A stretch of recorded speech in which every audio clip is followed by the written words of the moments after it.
বাংলাদেশে হাসিনা সরকারের পদত্যাগের পর ৭ আগস্ট থেকে সে দেশের সবকটা ভারতীয় ভিসা সেন্টার বন্ধ করে দিয়েছে ভারত।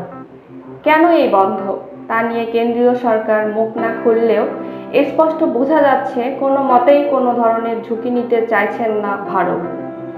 কারণ এখন বাংলাদেশের পুলিশ নিরাপত্তার জন্য পথে নামেনি, তারাই মধ্যে ভাঙচুর, ডাকাতি এবং আন্দোলন এখনো লেগেই রয়েছে বলে বাংলাদেশের সংবাদ মাধ্যমগুলো জানান দিচ্ছে।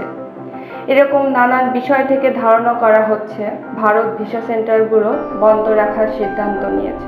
এরই মধ্যে সেখানে সেনাবাহিনীর নিয়ন্ত্রিত সরকার গঠন হয়েছে, তাও ভিসা সেন্টার খোলা নিয়ে কিছুটা উদ্বিগ্ন ভারত সরকার। ফলে এখনই খুলছে না ভারতের ভিসা সেন্টার, আর এতে বিপাকে পড়েছে বাংলাদেশিরা। বাংলাদেশের বহু রোগী চিকিৎসার জন্য মেডিকেল ভিসা আবেদন করতে পারছে না। পড়াশোনা বা তাদের বিদেশ যাওয়ার জন্য যেসব দেশের দূতাবাস বাংলাদেশে নেই, তারাও ডাবল এন্ট্রি ভিসা নিয়ে ভারতে এসে ভিসা নেন। হঠাৎ বন্ধ হওয়ায় তারাও সমস্যায় পড়েছে। আবার ক্যান্সারের মতো দুরারোগ্য ব্যাধির জন্য ভারতের চিকিৎসকের অ্যাপয়েন্টমেন্ট নিয়েও আটকে পড়েছে অনেকে।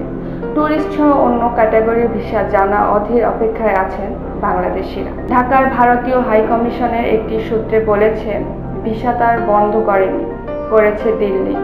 ভিসা সেন্টারের অনেক কর্মীকে জরুরি ভিত্তিতে ভারত ফিরিয়ে নেওয়া হয়েছে। এজন্য ভিসা কার্যক্রম পরিচালনা এখনই সম্ভব না। তারা শীঘ্রই সীমিত পরিসরে ভিসার কার্যক্রম শুরু হতে পারে। তবে এতেও জানা যাচ্ছে ভিসা কার্যক্রম চালু হলেও আগের চেয়ে ভিসা পাওয়া কঠিন হতে চলেছে। নানা যাচাই বাছাই করে ভিসা পেতে পারে বাংলাদেশিরা।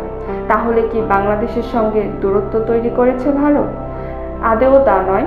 তবে বাংলাদেশের সমসাময়িক পরিস্থিতি নিয়ে ভারত যে কিছু উদ্বিগ্ন সে কথা নিশ্চিতভাবে বলা যেতে পারে। তবে ভারতীয় ভিসা বন্ধের সময় কর্তৃপক্ষ জানিয়েছিল পরবর্তী আবেদনের তারিখ মোবাইলের SMS এর মাধ্যমে জানানো হবে।